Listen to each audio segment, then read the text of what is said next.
মেঘালয় মানেই পাহাড়ের কোলে মেঘেদের বাড়ি। আর সেই মেঘের রাজ্যেই আমি আপনাদের নিয়ে যাব এমন একটা গ্রামে যাকে বলা হয় এশিয়ার সবথেকে পরিষ্কারতম গ্রাম, এশিয়াস ক্লিনেস্ট ভিলেজ। হ্যাঁ, আমি কথা বলছি মাউলিননং ভিলেজের।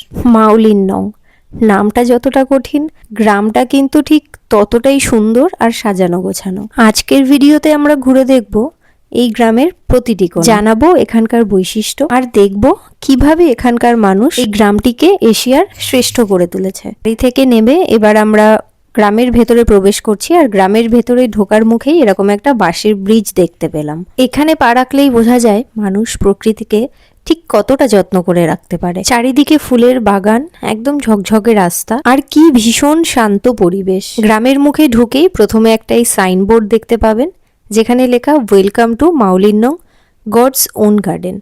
সত্যিই গডস ওন গার্ডেন। এই যে ছোট ছোট বাচ্চাদের দেখলেন স্কুল থেকে বাড়ি ফিরছে, এদের হাসি মুখগুলো দেখেই বোঝা যায় যে এরা এখানে ঠিক কতটা খুশি। এখানকার মানুষ কিন্তু খুবই অমায়িক এবং অতিথিপরায়ণ। আপনারা চাইলে কিন্তু এখানে যে কোনো বাড়িতে হোমস্টেতে থেকে তাদের সংস্কৃতিকে আরো কাছ থেকে দেখতে পাবেন।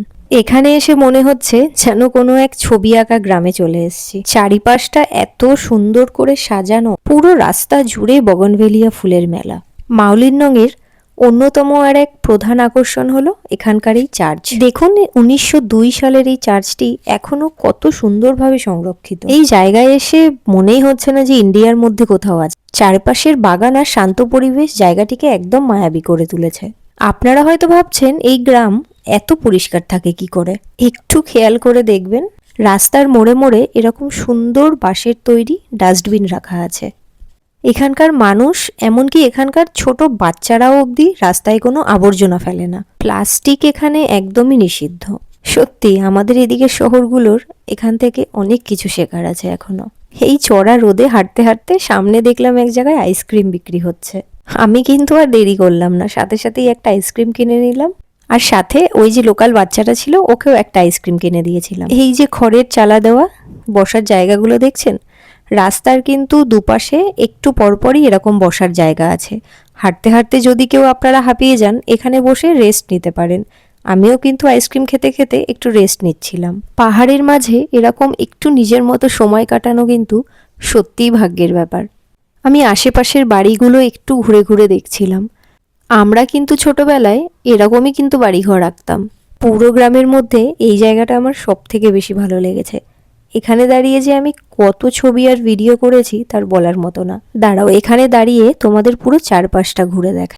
সামনেই দেখতে পেলাম একটা রেস্টুরেন্ট বা হোমস্টে মতো। এখানে চাইলে তোমরা থাকতেও পারো, বা দুপুরে এসে খিদে পেলে এখানে তোমরা খাসি স্টাইলের থালি নিয়ে লাঞ্চটাও সেরে নিতে পারো। আমি তো অবশ্যই বলবো এখানে এসে একবার খাসি ট্র্যাডিশনাল ফুড ট্রাই করার। ঘোরার মাঝে মাঝে একটু ছবি তোলা কিন্তু অবশ্যই দরকার, তাই আমি এখানে চলে গেছিলাম ছবি তুলতে। পুরো গ্রামের মধ্যে এই জায়গাটা কিন্তু একদম হটস্পট।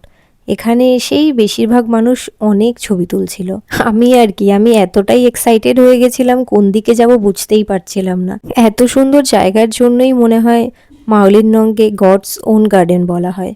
তবে হ্যাঁ, রবিবার কিন্তু এখানে কেউ যাবেন না, কারণ ট্যুরিস্টদের জন্য রবিবার দিন একদমই বন্ধ। আপনারা চাইলে শিলং থেকে ডিরেক্ট চলে আসতে পারেন মাউলিননংয়ে, কারণ এই দূরত্ব প্রায় ওই 90 কিলোমিটার মতো, 3 থেকে 4 ঘন্টা মতো সময় লাগতে পারে। আমি ভেবেছিলাম গ্রামটা হয়তো ওখানেই শেষ, কিন্তু সামনে এগিয়ে দেখলাম যে না, আরও একটা জায়গা রয়েছে।